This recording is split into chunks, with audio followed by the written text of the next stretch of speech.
I'm one of the luckiest guys on the planet because there are very few guys that are 95 years old and still able to play with all these younger guys. Joe McQueen is the original Utah jazz man. He came to play in 1945. I came here, was supposed to stay 2 weeks, and I'm still in Ogden, and I'm really happy that I stayed. He stayed and played through the days of segregation in the clubs on 25th Street.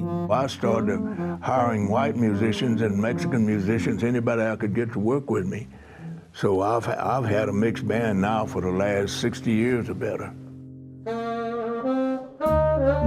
And he says his current quartet is his best band ever. They're like sponges, man. They just pick up on stuff right away. So good, they've inspired him to record a new album.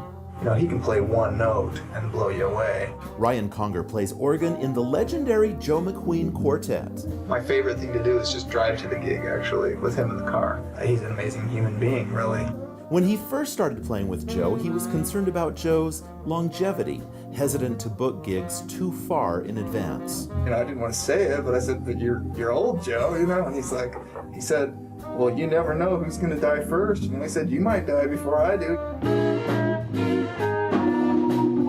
They've been playing ever since. You get to the show, and he gets out his horn, and he starts playing, and I swear he gets 50 years younger.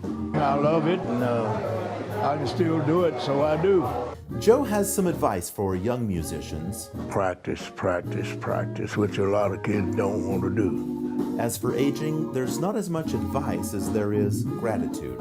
I thank the good Lord for letting me still be around. But it's apparent that his life is balanced by looking back and moving forward.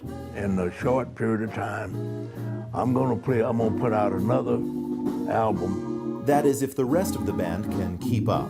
I'm old enough to be in a great-granddad, you know. Todd Tanner, Fox 13 News, Utah.